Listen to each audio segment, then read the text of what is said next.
السلام علیکم ورحمۃ اللہ وبرکاتہ۔ بسم اللہ الرحمن الرحیم، والصلاة والسلام علی رسولہ الکریم وعلی آلہ وصحبہ اجمعین، اما بعد۔ خواتین و حضرات، دورہ قرآن کی نشریات کے ساتھ خلیق الرحمن آپ سے مخاطب ہے۔ آج سپارہ نمبر 7 کی چند اہم آیات پہ بات ہوگی۔ اللہ کی ذات مجھے آپ کو ہم سب کو قرآن کریم سے تعلق جوڑنے اور سمجھنے سمجھانے کی توفیق عطا فرمائے۔ سپارہ نمبر 7 کا آغاز ہے اور سورۃ المائدہ کی آیت ہے 83 تا 86۔ وَإِذَا سَمِعُوا مَا أُنزِلَ إِلَى الرَّسُولِ، یہ ان نو مسلم، یہ ان عیسائیوں کے بارے میں آیات نازل ہوئیں، یہ مسیحی بھائیوں کے بارے میں جو قرآن سن کر ایمان لے آئے تھے، یہ ان کے بارے میں نازل ہوئی ہیں۔ چونکہ مختصر دورہ قرآن ہے تو اس میں زیادہ تشریح کی گنجائش نہیں ہے، اتنی ہی بات سمجھ لیں، پھر اس پہ انشاءاللہ بات کر لیتے ہیں۔ یہ ان مسیحی بھائیوں کے بارے میں قرآن کریم کی آیات نازل ہوئیں جو اپنے سابقہ مذہب پر تھے، عیسائیت پر تھے، لیکن جب انہوں نے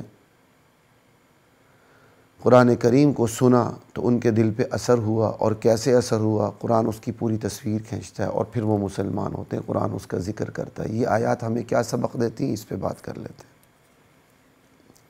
وَإِذَا سَمِعُوا مَا أُنزِلَ إِلَى الرَّسُولِ،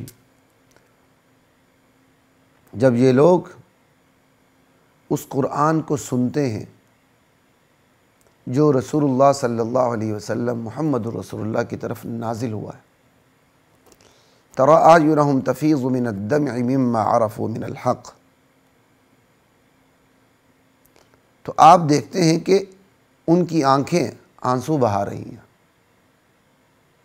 آپ دیکھیں گے ان کی آنکھوں کو کہ وہ آنسوؤں سے ابل رہی ہیں۔ قرآن سنتے ہیں، آنکھیں برسا دیتی ہیں۔ کیوں؟ مِمَّا عَرَفُوا مِنَ الْحَقِّ،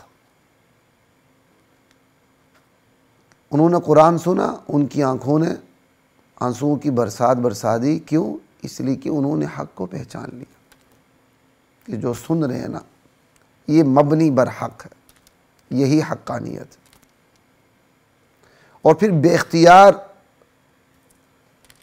وہ کہہ رہے ہیں ربنا آمنا، اے ہمارے پروردگار ہم تو ایمان لا چکے۔ قرآن سن کے وہ لوگ کہتے ہیں کہ پروردگار ہم تو ایمان لے آئے، فاکتبنا مع الشاہدین، یا اللہ ہمیں حق کی شہادت دینے والوں کے زمرے میں ہمارا نام بھی لکھ دے، حق کی گواہی دینے والوں میں ہمارا نام بھی لکھ دے کہ ہم نے حق کی گواہی دے دی ہے۔ اللہ اکبر۔ ان بعض نو مسلم نصارہ نے جب قرآن کریم کو سنا تو حق کو پہچان لیا، اور قرآن کے اثر سے ان کی آنکھوں سے آنسو شروع ہو گئے، فوراً ایمان لے آئے، اور جو ایمان جو دل سے لائے تھے اس کا اظہار انہوں نے زبان سے کیا، اور اسلام کی شہادت، اور یہ کہا، دعا کی، یا اللہ ہمیں حق کی گواہی دینے والوں کے میں ہمیں بھی شامل فرما۔ ایک ہے تصدیق بالقلب، دل سے تصدیق کرنا، ایک ہے اقرار باللسان، ایک ہے زبان سے اقرار کرنا، ایک ہے شہادت دینا، گواہی دینا، اس کے لیے کھڑے ہو جانا۔ بنی الاسلام علی خمس، شہادت اللہ الہ الا اللہ، اسلام کی بنیاد 5 چیزوں پر ہے، ان میں سے سب سے پہلا جو ستون ہے وہ ہے لا الہ الا اللہ کی گواہی دینا۔ یہ ہے فاکتبنا مع الشاہدین، یا اللہ حق کی گواہی دینے والوں میں ہمیں بھی شامل فرما۔ آگے آیت پڑھتے ہیں انشاءاللہ، پھر میں تھوڑی سی اس کی تشریح بھی کر دیتے ہیں۔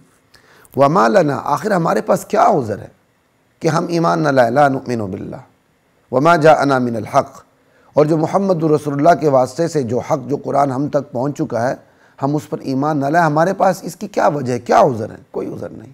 وَنَطْمَعُ، ہم یہ طمع رکھتے ہیں، ہم یہ تمنا رکھتے ہیں، ہم یہ خواہش رکھتے ہیں کہ ان یدخلنا ربنا مع القوم الصالحین، ہمارا رب ہمیں نیک لوگوں کے ساتھ جنت میں داخل فرمائے، ہمیں نیک لوگوں کی رفاقت نصیب فرمائے، ہمیں اس کی خواہش ہے۔ انہوں نے قرآن سنا، اس کا اثر ہوا، وہ ایمان لے آئے، ایمان کا اعلان کر دیا، اور آگے انہوں نے بات بھی کر دی کہ جو انہیں خواہش ہے۔ اللہ اکبر۔ اب اللہ تعالیٰ کیا فرماتے؟ فَأَثَابَهُمُ اللَّهُ بِمَا قَالُوا، ان کے اس کہنے پر، جو وہ دل میں عقیدہ صحیح رکھتے تھے، اس کے سچے اظہار پر اللہ تعالیٰ نے انہیں کیا بدلہ دیا؟ جنات کا، جنتوں کا بدلہ دیا، جن کے نیچے نہریں بہتی ہیں، کہ آخرت میں ان کو جنتیں ملیں گی، ہمیشہ اس میں رہیں گے، اور یہی جزا ہے نیکی کرنے والوں کی۔ وَذَلِكَ جَزَاءُ الْمُحْسِنِينَ وَالَّذِينَ كَفَرُوا وَكَذَّبُوا بِآيَاتِنَا، وہ لوگ جو انکار کرتے ہیں، ہماری آیات کو جھٹلاتے ہیں، وہی لوگ دوزخی ہیں، جہنم والے ہیں۔ تو خواتین و حضرات، بات یہ ہے، کتنے شرم کا مقام ہے کہ کافر قرآن کریم کا مطالعہ کرتے ہیں، اصل قبول کرتے ہیں، مسلمان ہو جاتے ہیں، اور ہم سے آگے بڑھ جاتے ہیں خاندانی مسلمانوں سے۔ یہ آیات سنانے کا مطلب کوئی کہانی بیان نہیں کرنی کہ نجاشی شاہ حبشہ کے دربار کا واقعہ تھا، یہ تھا، وہ تھا، جو اس کا ایک پورا ایک پس منظر ہے ان آیات کا، کہ ہم وہ سنائیں اور آگے ٹر جائیں، یہ تو نہیں ہے نا۔ صرف اتنا سا غور کریں، قرآن کریم اگر نیک نیتی کے ساتھ کافر بھی سن لیتے ہیں نا، تو اثر قبول کیے بغیر نہیں رہتے، اور ہم خاندانی مسلمان قرآن سننے کے لیے تیار ہی نہیں ہیں۔ لا الہ الا اللہ۔ ہم نے قرآن کو خود ساختہ تقدس کے خانے میں رکھ دیا۔ ایک ہے واقعی تقدس، قرآن کا اصل تقدس تو یہ کہ اس کا ظاہری احترام کرتے ہوئے اس کا حقیقی احترام بھی کریں۔ اس کا حقیقی احترام کیا ہے؟ اس کو پڑھیں، اس کو سمجھیں، اس پر عمل کریں، اسے آگے پہنچائیں۔ یہ ہے قرآن کا اصل تقدس، اور ہم یہ ہے خدا ساختہ قرآن کا تقدس، جو اللہ نے قرآن کا تقدس بنایا۔ ایک ہے خود ساختہ قرآن کا تقدس جو ہم نے بنایا۔ ہم نے جو قرآن کا تقدس بنایا وہ کیا ہے؟ ہم قرآن کو 10 غلافوں میں بند کر دیتے ہیں، ریشمی کپڑے میں بند کر دیتے ہیں، اور گھر کے بہت اونچے خانے میں اس کو رکھ دیتے ہیں، ہمیشہ کے لیے کھولتے بھی نہیں ہیں۔ یا ہم نے قرآن کو لاہور کے مال روڈ میں ایک شیشے کے مرتبان میں ماڈل بنا کے قرآن کو ہم نے وہاں بند کر دیا ہے۔ یا ہم نے قرآن کریم کو پاکستان کے بڑے بڑے عجائب خانوں میں، میوزیم میں رکھ دیا۔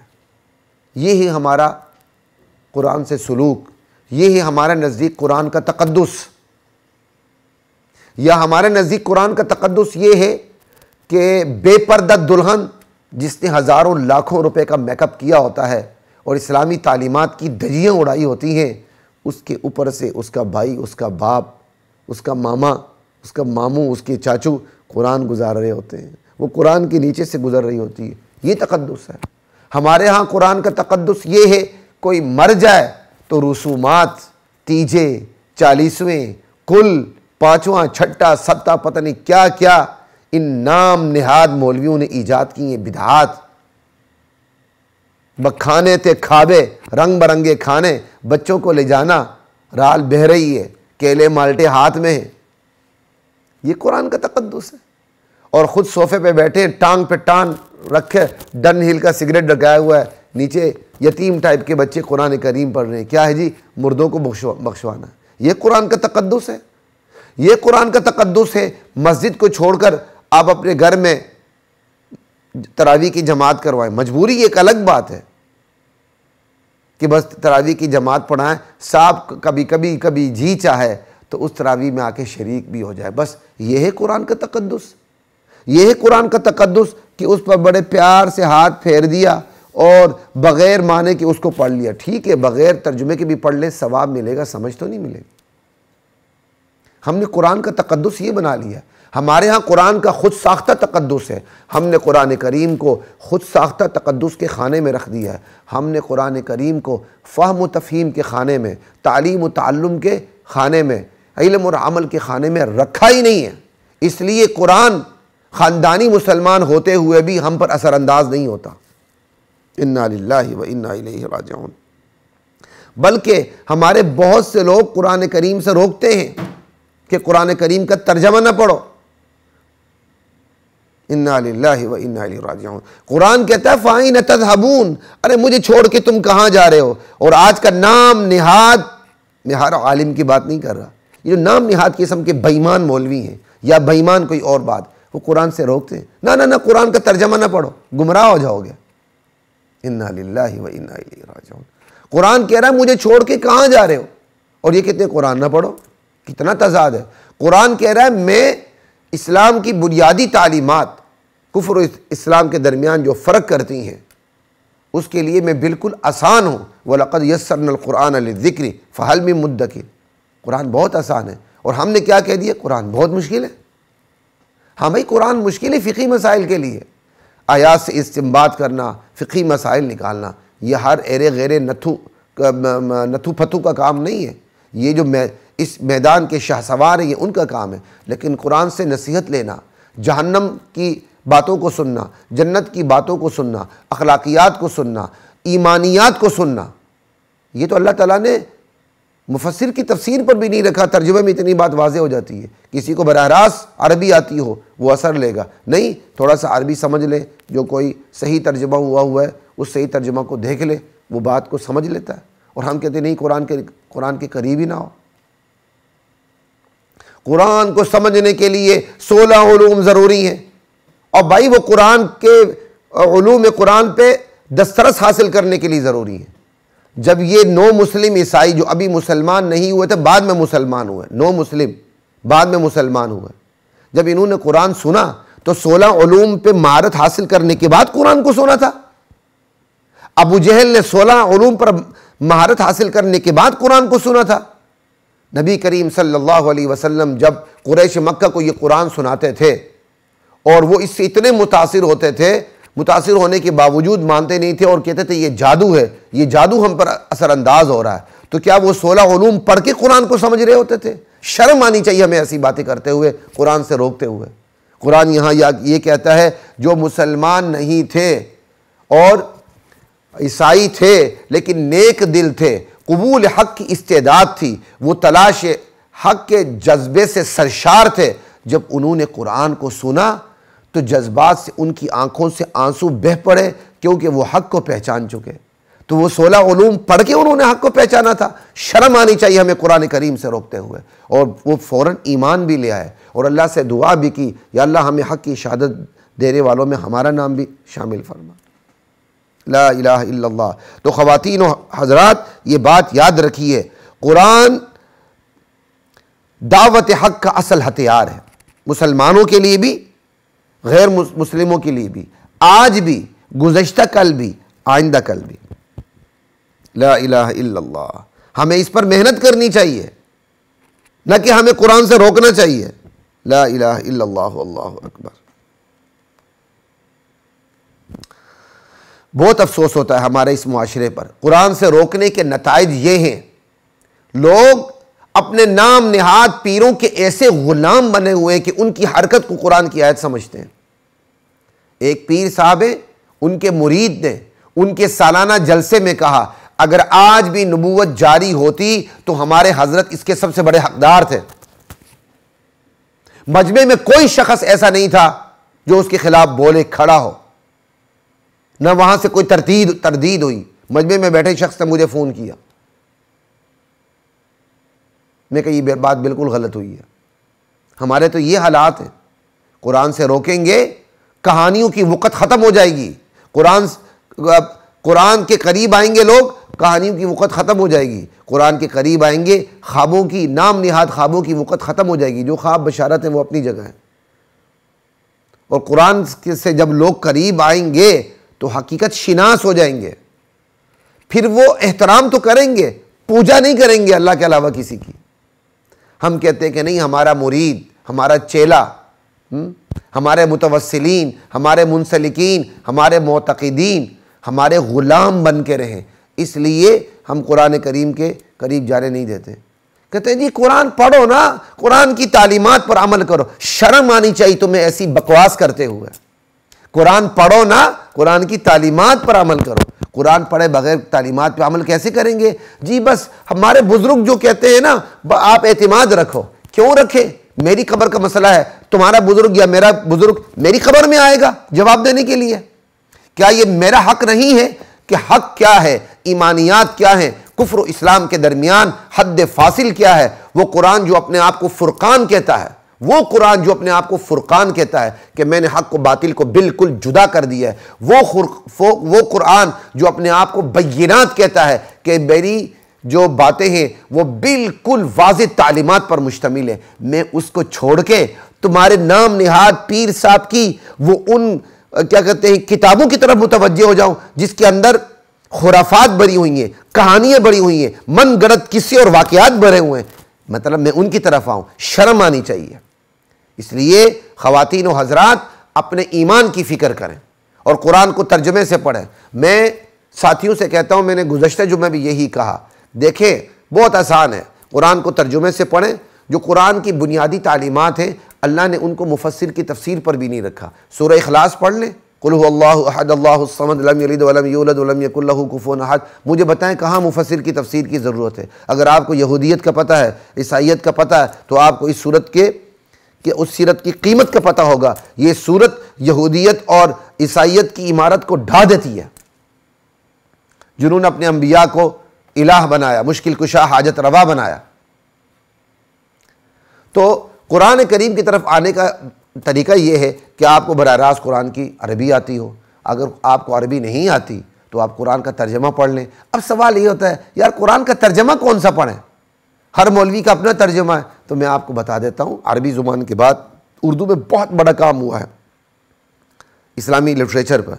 آپ قرآن کے ترجمے کا وہ نسخہ لے لیں جس پر دیوبندی، بریلوی، اہل حدیث تینوں متفق ہیں۔ اب میں روافظ کا شیعوں کا نام نہیں لیتا، کیوں؟ یہ روافظ، یہ شیعہ علل اعلان صحابہ خلاف میدان میں اتر چکے ہیں۔ پہلے میں یہ بھی کہتا تھا کہ یار ان پر تو شیعوں کی بھی دستخط ہے، اب معذرت کے ساتھ میں نام لینے کے لیے تیار نہیں ہوں، نہ ہمیں اس کی ضرورت ہے، ٹھیک ہے؟ دیوبندی، بریلوی، اہل حدیث، چونکہ ان کا منہج ایک ہے، اختلافات ان کے درمیان فروعی بھی ہیں، اصولی بھی، میں اس پہ نہیں جاتا۔ ایسے قرآن کے ترجمے موجود ہیں جن پر تینوں مسلک کے اکابرین کے دستخط ہے کہ یہ قرآن کا ترجمہ درست ہے۔ بازار میں یہ چیزیں عام ملتی ہیں، یہ قرآن کے ترجمے عام ملتے ہیں، آپ لے لیں، قرآن پڑھنا شروع کر دیں، تفسیر پہ نہ جائیں، جو سمجھ میں آتی ٹھیک، جو سمجھ میں بات نہیں آتی چھوڑ دیں، آگے سمجھ آ جائے گی، نہیں آئے گی تو کوئی فرق نہیں پڑتا۔ ایک ڈائری رکھ لیں اور قرآن کی وہ بات جو آپ کو چونکا دے کہ یار میں تو کچھ سمجھ رہا تھا، قرآن کچھ کہہ رہا ہے، اسے آپ نوٹ کر لیں۔ الف سے والناس تک چلے جائیں، سورہ فاتحہ سے سورۃ الناس تک، آپ کے پاس ایک بنیادی تعلیمات کا ذخیرہ جمع ہو جائے گا۔ پھر یہ دیکھیں قرآن جن عقائد کی بات کرتا ہے، جن نظریات کی بات کرتا ہے، معاشرے میں وہ کون سا طبقہ ہے جو انہی عقائد اور انہی نظریات کی بات کرتا ہے، جو قرآن کے آیات کے ترجمے میں بالکل واضح ہیں، بس ان کے ساتھ آپ جڑ جائیے، یہ طریقہ ہے۔ پھر دیکھیں قرآن آپ کے اوپر اثر انداز ہوتا ہے کہ نہیں۔ اللہ کی ذات مجھے اور آپ کو قرآن کریم کی تعلیمات پر عمل کرنے اور قرآن کو سمجھنے کی توفیق عطا فرمائے۔ اس نشست کی آخری آیت پہ ہم بات کر لیتے ہیں، سورۃ المائدہ کی آیت نمبر 105۔ یا ایھا الذین آمنوا، اے ایمان والو، علیکم انفسکم، تم اپنی جانوں کی حفاظت کو، اپنی جانوں کی فکر کو اپنے اوپر لازم پکڑ لو، لازم سمجھ لو کہ تم نے اپنی جانوں کی حفاظت کرنی ہے، تم نے اپنی فکر کرنی ہے۔ لا یضرکم من ضل اذا اہتدیتم، کوئی گمراہ شخص جو ہے اس کی گمراہی تمہیں نقصان نہیں پہنچا سکتی، لیکن شرط ہے اذا اہتدیتم، بشرط کہ خود تم راہ راست پر ہو تو گمراہ شخص کی گمراہ شخص تمہیں نقصان نہیں پہنچا سکتا۔ اور یاد رکھنا الی اللہ مرجعکم، یہ اللہ تعالیٰ یہاں تزکیہ کر رہے ہیں، تربیت کر رہے ہیں، حکم دیا اس کے ساتھ تربیت کرنا، مکافات عمل، جزا اور سزا کا تصور، یہ اللہ تعالیٰ کا انداز ہے اپنے بندوں کی تربیت کا۔ تم سب نے لوٹ کے اللہ کی طرف جانا ہے۔ فَيُنَبِّئُكُم بِمَا كُنتُمْ تَعْمَلُونَ، پھر تم جو دنیا میں کرتے رہو، اللہ اس کی خبر دے گا، اس کے مطابق تم سے سلوک کرے گا، تمہیں جزا یا سزا دے گا۔ تو خواتین و حضرات، بعض لوگ جب قرآن کریم کی اس آیت کو پڑھتے ہیں نا، کہتے ہیں کہ اپنے نفس کو اپنے اوپر لازم کر لو، گمراہ شخص تمہیں نقصان نہیں دے سکتا۔ وہ کہتے ہیں بس اپنی اصلاح کرو، غیروں کی فکر چھوڑ دو۔ یہ بالکل غلط ہے۔ ظاہری طور پر یہ شبہ ہوتا ہے، اس لیے شبہ ہوتا ہے کہ قرآن کی دیگر آیات ہم نظر انداز کر دیتے ہیں۔ بالکل ایسا ہی ہے جیسے ہم پاکستان کے آئین کو پڑھ لیں، ایک دفعہ پڑھ لیں، دیگر دفعات پہ ہماری نظر نہ ہو، تو ایک جب ہم آرٹیکل پڑھیں گے تو اس کے بارے میں ہم شبہات کا شکار ہو جائیں گے، لیکن جو قانون کا ماہر ہوگا وہ یہ بتائے گا جس آرٹیکل کے ظاہری عبارت سے آپ کو مغالطہ لگا ہے نا، وہ دیگر آئین کی دفعات سے وہ مغالطہ دور ہو جائے گا۔ آپ کو مغالطہ اس لیے لگا ہے کہ آپ کی نظر آئین کی دیگر دفعات پہ نہیں ہے، وہ آپ کو سمجھا دے گا۔ بالکل اسی طرح قرآن کریم کی اگر یہ آیت ہے تو اور آیتیں بھی ہیں جس میں صاف کہا گیا ہے کہ امر بالمعروف نہی عن المنکر کو اپنے اوپر لازم کر لو۔ قرآن و سنت میں یہ چیزیں اس کے مضمون سے بالکل واضح ہیں، امر بالمعروف نہی عن المنکر۔ اور خیر ابھی یہ بات میں آپ سے کرنے لگا ہوں وہ یہ ہے کہ بعض لوگ اس حوالے سے غلط فہمی کے شکار ہو جاتے ہیں، بس اپنے نفس کو اپنے اوپر لازم کر لو، اس کی حفاظت کر لو، اپنی اصلاح کر لو، بس گمراہ شخص تمہیں نقصان نہیں دے سکتا۔ یعنی دوسروں کی فکر نہ کرنا ہم اس آیت سے کشید کرتے ہیں، جو بالکل غلط ہے۔ بعض لوگوں کو اس آیت کے بارے میں یہی جب شبہ ہوا، یہی انہوں نے غلط طور پر کشید کیا، تو حضرت ابوبکر صدیق رضی اللہ تعالیٰ عنہ نے اصلاح کی کہ لوگ اس آیت سے غلط مطلب کشید کرتے ہیں، جبکہ میں نے خود رسول کریم صلی اللہ علیہ وسلم کو یہ ارشاد فرماتے سنا ہے کہ تم لوگوں کو برائیوں سے روکو۔ وہ بات اور ہو گئی، وہ یہ ہے کہ ابوبکر رضی اللہ تعالیٰ عنہ نے کہا کہ میں نے خود نبی کریم صلی اللہ علیہ وسلم سے یہ بات سنی ہے کہ جب لوگ برائی ہوتے دیکھیں اور اسے بدلنے کی کوشش نہ کریں تو قریب ہے کہ اللہ تعالیٰ سب کو اپنے عذاب کی گرفت میں لے لے، سب کو اپنی عذاب کی گرفت میں لے لے۔ یعنی برائی ہوتے دیکھیں اور برائی کو بدلنے کی کوشش نہ کریں تو کچھ بعید نہیں، اللہ سب کو اپنے عذاب میں بھی گرفتار کر لے۔ اصحاب سبت کے ساتھ کیا واقعہ، وہ مچھلی والا واقعہ جو گزشتہ دورہ قرآن میں یا گزشتے سے پیوستہ دورہ قرآن میں ہم بیان کر چکے ہیں، جن کو ہفتے کے دن مچھلی کا شکار منع تھا انہوں نے کیا۔ اس میں 3 گروہ ہو گئے تھے، ایک خدا کے حکم کو توڑنے والے، ایک خدا کے حکم کو نہ توڑنے والے لیکن خاموش، جو توڑ رہے تھے ان کو روکتے نہیں تھے، ایک خدا کے حکم کو توڑتے بھی نہیں تھے اور روکتے بھی تھے کہ بھائی تم خدا کا حکم نہ توڑو۔ تو اللہ تعالیٰ نے جب عذاب آیا تو نجات کے حوالے سے صرف ایک گروہ کا ذکر کیا کہ جو خدا کا حکم توڑتے بھی نہیں تھے اور باقاعدہ لوگوں کو روکتے بھی تھے خدا کا حکم نہ توڑو۔ جنہوں نے خدا کا حکم توڑا تو نہیں، خاموش رہے، خدا نے اس واقعے میں ان کا ذکر تک نہیں کیا۔ اسی وجہ سے مختلف مفسرین کی آراء بھی مختلف ہو جاتی ہیں کہ ان کے ساتھ کیا ہوا۔ اصل نجات یہ ہے بندہ خدا کے حکم کو توڑے بھی نہ اور جو توڑتے اس کو روکنے کی بھی کوشش کرے، یہ ہے اصل طریقہ۔ لعن الذین کفروا من بنی اسرائیل علی لسان داود و عیسی ابن مریم، قرآن کریم کی آیت ہے۔ اللہ تعالیٰ فرماتے ہیں کہ بنی اسرائیل پر لعنت ہوئی اللہ کی طرف سے، ان پر پھٹکار پڑی۔ کیوں؟ کانوا لا یتناہون عن منکر فعلوہ، وہ ایک دوسرے کو برائیوں سے روکتے نہیں تھے۔ ایک دوسرے کو برائیوں سے نہ روکنا اور خاموش رہنا، یہ خدا کی عذاب کو دعوت دینے والی بات ہے۔ اس لیے اس آیت کا ترجمہ، اس آیت کو صحیح طور پہ سمجھیں کہ تم اپنی فکر کرو، گمراہ شخص تمہیں نقصان نہیں پہنچا سکتا بشرط کہ تم راہ راست پر ہو۔ اب یہ دیکھیں، اس شرط پر دیکھیں، بشرط کہ تم خود ہدایت پر ہو، لا الہ الا اللہ، ٹھیک ہے۔ اب اس ہدایت پر ہو، تو جب ہدایت پر ہونے کا مطلب کیا ہوتا ہے؟ ہدایت پر وہ شخص ہوتا ہے جو خدا کے احکامات کی اتباع کرے۔ تو کیا خدا کے احکامات میں یہ بات نہیں ہے کہ تم نے امر بالمعروف کرنا ہے، نہی عن المنکر کرنا ہے، تم نے نیکی کا حکم دینا ہے اور برائیوں سے روکنا ہے، یہ بھی تو خدا کا حکم ہے۔ تو اذا اہتدیتم یہ شرط بتا دیتی ہے جب تم خود ہدایت پر ہو۔ مطلب کیا ہوا؟ جب تم خود نیکی پر ہو اور اگر کوئی برائی کر رہا ہے تو تم خود اس کو روکنے کی کوشش کر رہے ہو اور اپنی پوری کیا کہتے ہیں اس پر توانائیاں صرف کر رہے ہو نیکی پر رہنے کی اور دوسروں کو برائیوں سے روکنے کی، پھر تمہیں گمراہ شخص کی گمراہی اور گمراہ شخص اس کی گمراہی تمہیں نقصان نہیں دے سکتی۔ قرآن کی آیت سے یہ بات واضح ہو جاتی ہے۔ وقت کم ہے، 1-2 منٹ میں میں بات کو ختم کرنے لگا ہوں۔ اذا اہتدیتم پہ توجہ دیں، جب تم خود ہدایت پر ہو تو قرآن کسی کی گمراہی، کوئی گمراہ شخص تمہیں نقصان نہیں دے سکتا۔ شرط کیا ہے؟ جب تم ہدایت پر ہو۔ اس پر آج کے ماحول میں بھی توجہ دینے کی ضرورت ہے۔ ہدایت پر کیسے ہوں گے؟ اہل حق سے، علماء سے تعلق رکھیں گے، ان سے ہم نشینی رکھیں گے، بری صحبت سے اجتناب کریں گے، کہانیوں سے اور ان غیر عالموں سے جو اپنے آپ کو عالم بنا کر آج کل سوشل میڈیا میں پیش کرتے ہیں، ان سے آپ دوری اختیار کریں گے۔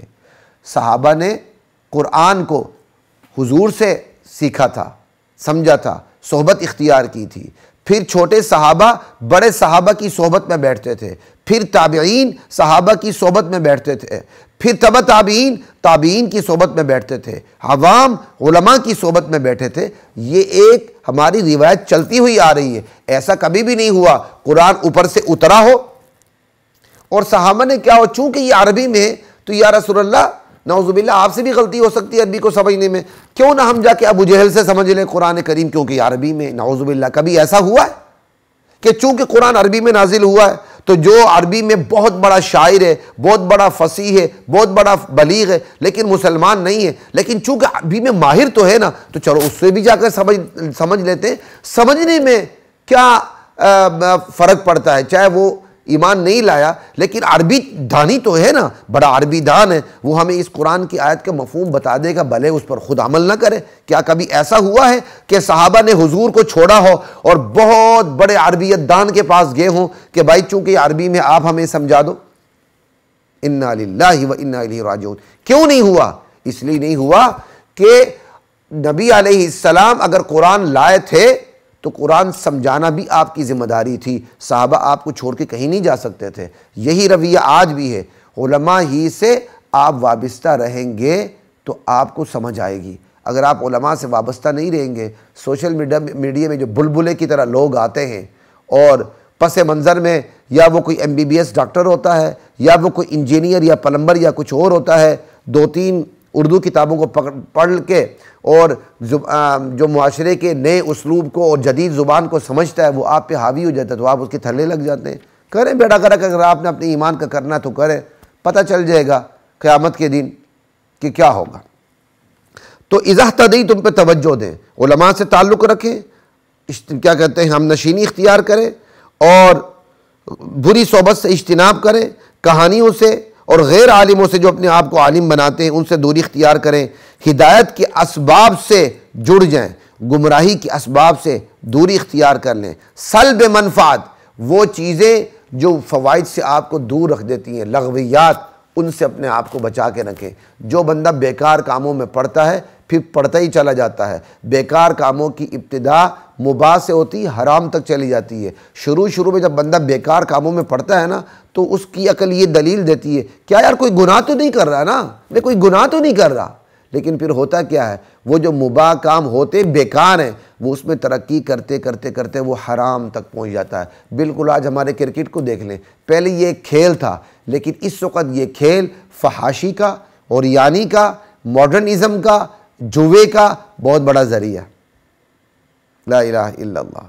اور جلب منفعت، جہاں سے آپ کو فوائد ملیں دین کے ان کو سمیٹیں، مفید بنیں، مستفید بنیں۔ آپ قرآن کا علم آ چکا ہے آگے پہنچائیں اور خود اہل علم سے قرآن کا علم حاصل کریں، اللہ سے تعلق کو جوڑیں، جس کا اول و آخر ذریعہ، سب سے پہلا ذریعہ خود قرآن ہے۔ اور قرآن صرف قرآن نہیں، قرآن کے ساتھ قرآن کو سمجھانے والی شخصیت محمد رسول اللہ نازل ہوئے تھے۔ آج بھی ایسا ہی ہے، قرآن کو حضور سے سمجھیں، ارشادات سے، علماء سے سمجھیں جو انبیاء کے وارث ہیں، نبی کے وارث ہیں، اصحاب قرآن سے سمجھیں، قرآن کو حدیث سے سمجھیں، قرآن کو اولی الامر سے سمجھیں۔ اطیعوا اللہ و اطیعوا الرسول و اولی الامر منکم۔ دین کو کس سے سمجھنا ہے؟ اللہ کی اطاعت، نبی کی اطاعت، اولی الامر جو علماء ہیں ان سے سمجھنا ہے۔ یہ آپ ترتیب رکھیں تو انشاءاللہ اذا اہتدیتم پہ عمل ہو جائے گا کہ جب تم ہدایت پر ہو۔ یہ سارے میں آپ کو جو ذکر کر رہا ہوں یہ ہدایت پر رہنے کے تقاضے ہیں۔ ہدایت پہ رہنے کے تقاضے ہی ہیں اللہ کی اطاعت، رسول کی اطاعت، اولی الامر کی اطاعت، یہ بھی ہدایت کا تقاضا ہے۔ ان میں ترتیب رکھنی ہے۔ اس ترتیب کو خراب کرنے کا نتیجہ یہ ہے، صرف قرآن و سنت کا نعرہ لگانا اور اولی الامر کو نظر انداز کرنے کا نتیجہ یہ ہے کہ آج سوشل میڈیا کے اندر غامدی جیسے، پلمبر جیسے پتہ نہیں کیسے کیسے لوگ پیدا ہو چکے ہیں اور وہ لگاتے نعرہ قرآن و سنت کا، اولی الامر کو نظر انداز کر دیتے ہیں۔ بھائی قرآن و سنت کے میدان کے شاہ سوار بھی ہیں، قرآن و سنت کے میدان کے شاہ سوار بھی ہیں، ان شاہ سواروں کو نظر انداز کر کے اور ان شاہ سواروں کو سے دوری اختیار کر کے آپ قرآن و سنت کی بنیادی تعلیمات سے آشنا نہیں ہو سکتے۔ اذا اہتدیتم کے اندر یہ ساری چیزیں آ جاتی ہیں۔ ایمان والو اپنی فکر کرو، کوئی گمراہ شخص تمہیں نقصان نہیں پہنچا سکتا اگر تم خود ہدایت پر ہو۔ اگر ہم نے ہدایت کے ان تقاضوں پہ عمل کیا تو پھر چاہے سوشل میڈیا ہو یا ہمارے گلی کوچے ہوں کوئی ممبر و محراب ہو، کوئی ہمیں نقصان نہیں پہنچا سکتا۔ اللہ تعالی ہم سب کی ایمانوں کی حفاظت فرمائے۔ والسلام علیکم ورحمۃ اللہ وبرکاتہ۔